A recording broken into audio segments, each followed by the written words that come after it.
Thank you very much, Guido, and good afternoon to you all. I'm here to present the early results of this study on the identification and measurement of some aromatic compounds associated to hazelnut notes in great Chardonnays in Burgundy.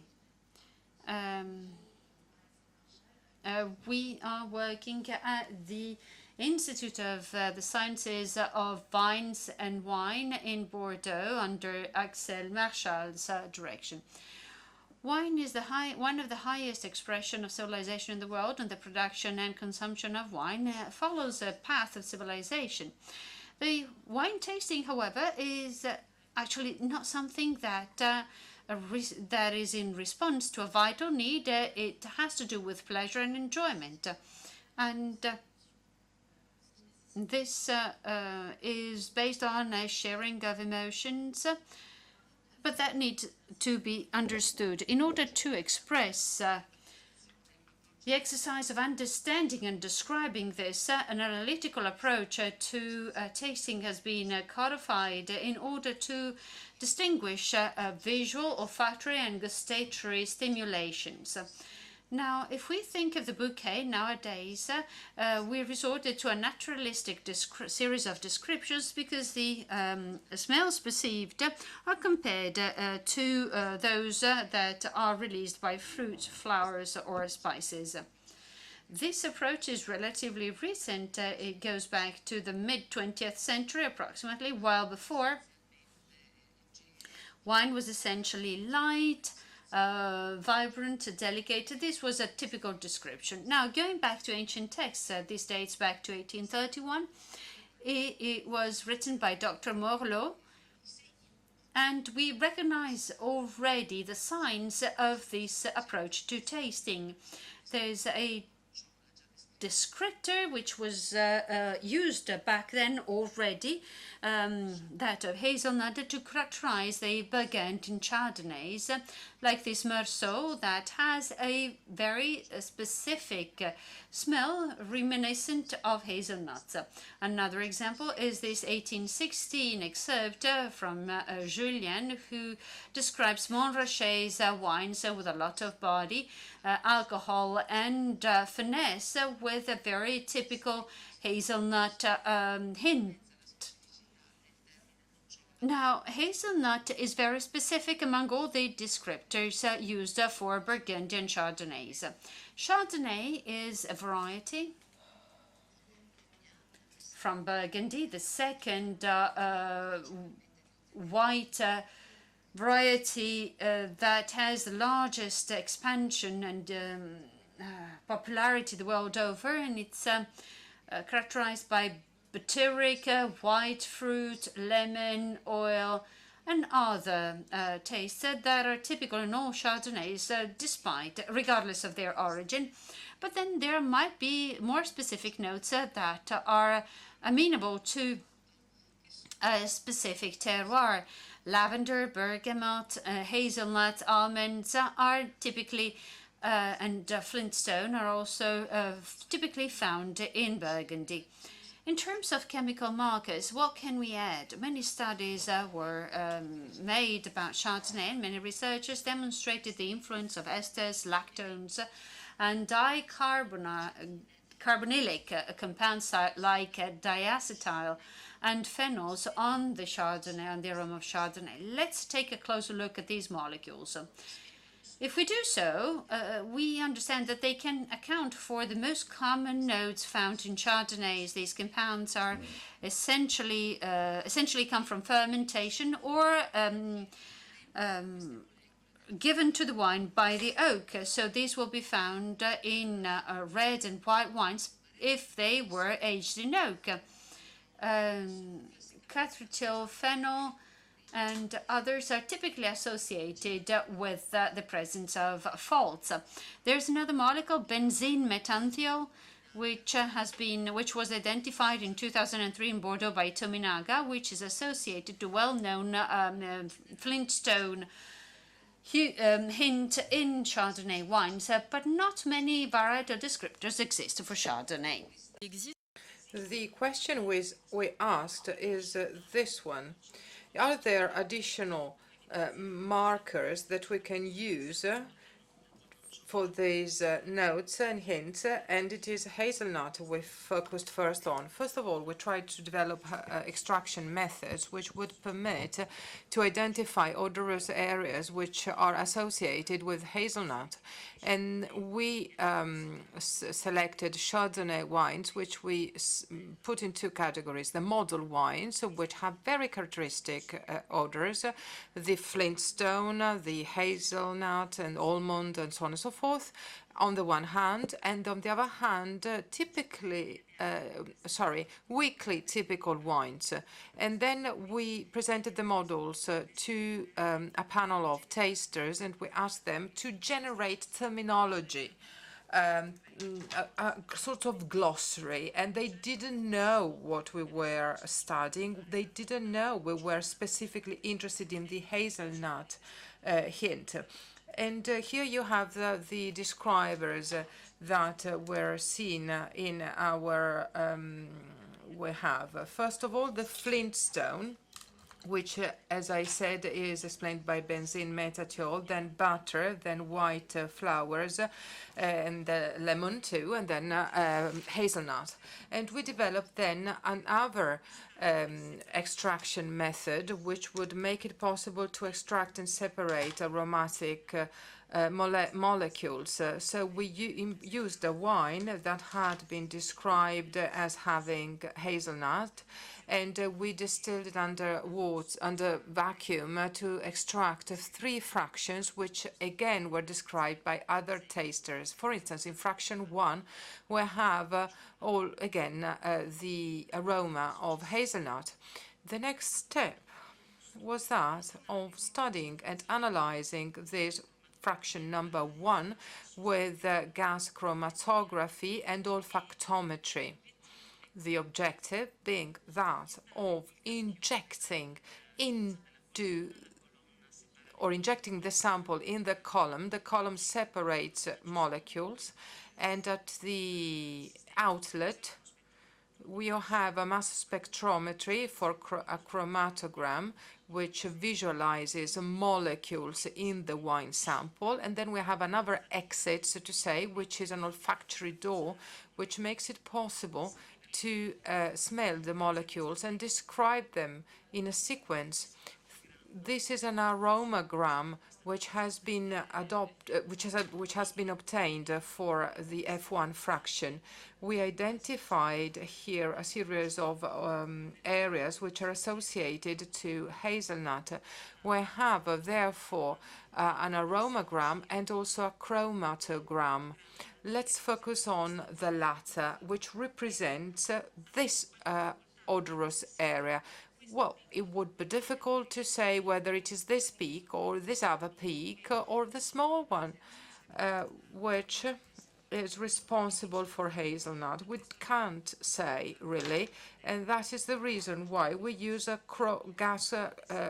bidimensional chromatography. Again, we inject the extract into a column which separates molecules as done before. When we get to the hazelnut, we open to a second column with a different polarity, whereby we can separate molecules in a different way.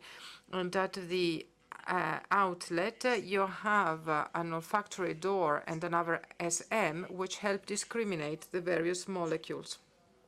Thanks to this approach, we were capable of identifying 5 molecules which belong to the pyrrole family, with hazelnut aromas and with typical nuances.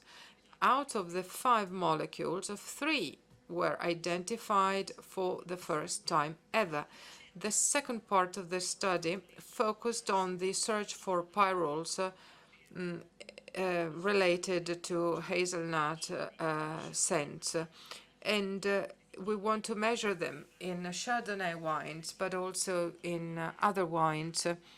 We try and identify the origins of the compounds, and we also want to assess where the threshold for perception lies. With reference to their content, I can tell you that 4 out of 5 have much higher presences than in the other cases. They are chemical markers of Chardonnay wines. We also tried then to identify the origin of the pirrols, and we did so making practical experiments. Here are the results obtained in Bordeaux from Sémillon wines. It is aromatically close to Chardonnay. And by the way, this variety has dry fruit and toasted fruit hints and scents, hazelnut and almond. And we also considered 2 types of soil, sand and limestone. What we find there is an illustration of all samples that come from the 2 types of soil which have been aged in barrels, in barrique barrels. In the beginning, due to the age of the barrique barrel, the 2 samples are sort of separate, clearly separate, which means that the wood must have an influence on the concentration of the compounds. Let's now see the samples again of the 2 soils, but after being aged in new wood. Here we have 3 groups. One is that of the samples which have been taken immediately after alcoholic fermentation. The second group are the samples which were aged for 2 weeks. And then the third group is 2 months fining wines.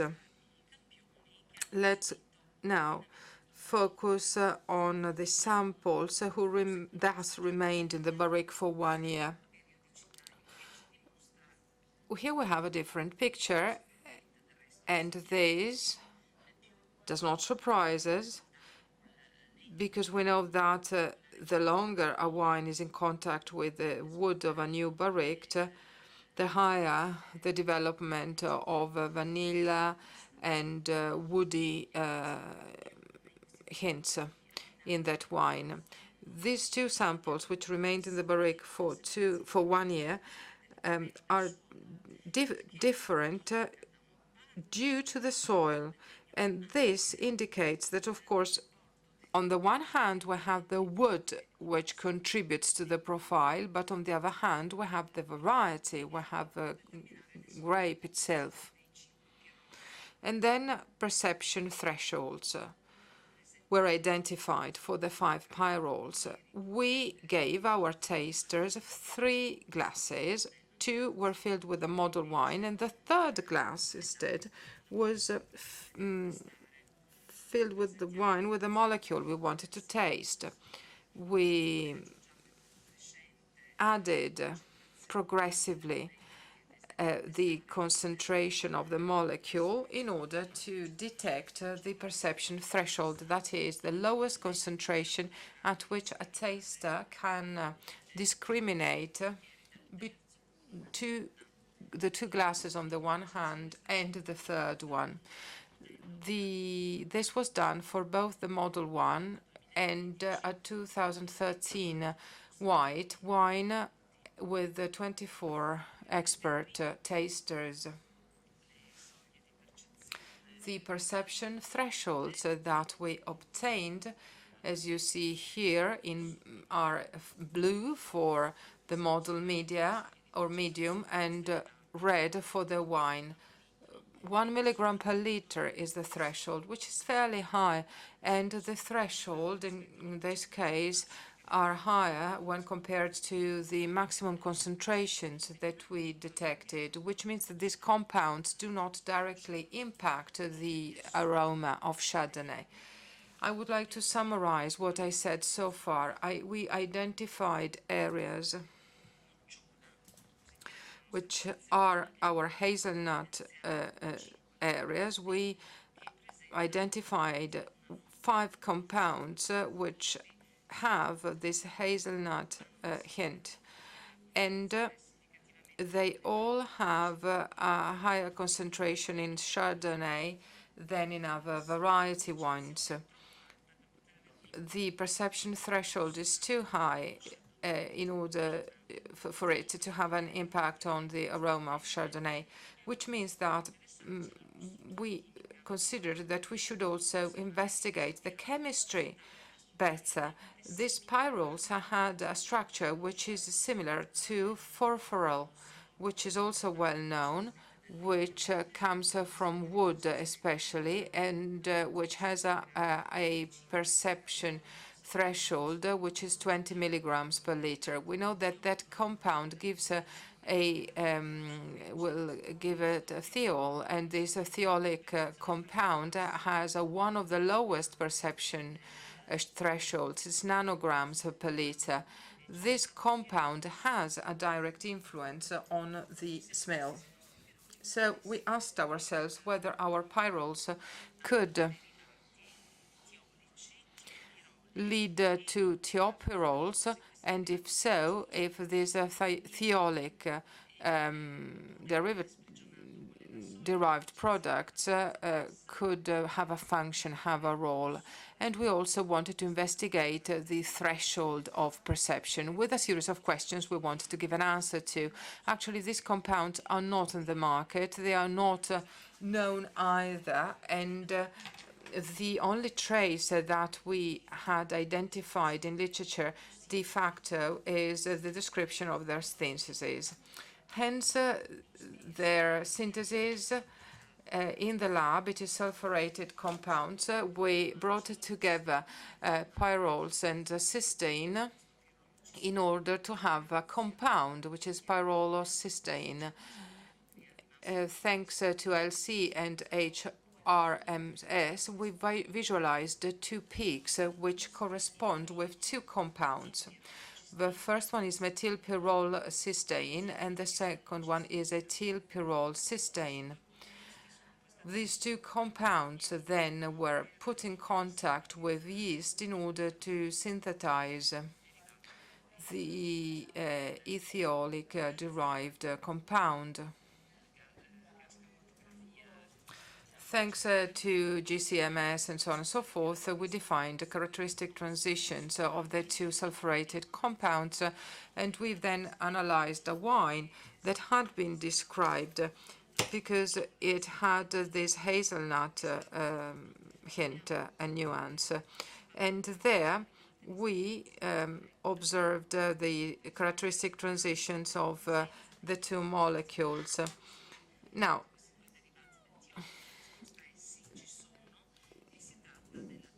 we do have these tiopirrols in wine, and it is the first time that we identify methylpyrrol 2-methanthiol and ethylpyrrol 2-methanthiol in natural products.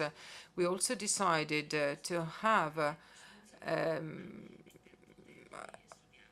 an analysis, a chemical analysis, and we wanted to assess the olfactory features of the two wines. When we received the package with the two samples, we thought they had broken because we could smell things before opening even the package. Toasted almond was absolutely present. And we opened then the package, but the vials were intact, and simply it was extremely odorous. And this was confirmed by the threshold perception, which is 0.7 nanograms per liter for methylpyrrol methanthiol and 1.4 for ethylpyrrol methanthiol, 2-methanthiol, which means that we have a new family of chemical compounds identified for wine. Hence the question whether there are additional compounds which belong to this family, what is their origin, and what is their concentration in wines. These are questions I hope I will be able to answer, and I hope to do so before the next edition of Enoforum. To conclude, we identified several odorous areas with hazelnut nuances, 5 pirrols. 4 of them are chemical markers of Chardonnay wines because they are more strongly present in Chardonnay wines than in other wines. Possibly there are 2 origins of this molecule, which is the wood of the barrel and grape. And then we also identified 2 sulfurated compounds, 2 adducts of pirrols, which are highly odorous because their perception threshold is very low. Now, I would like to conclude this presentation and recall the passion of Professor de Bordeaux. And his passion for wine was what made me start my work on these wines, and I am so thankful to him because he supported me until the very end, and he was recognized at world level for his academic skills, but really he was an exceptional man. He could understand the mechanisms behind winemaking and translate that into practical applications. He's a model for us. In Bordeaux, we will try and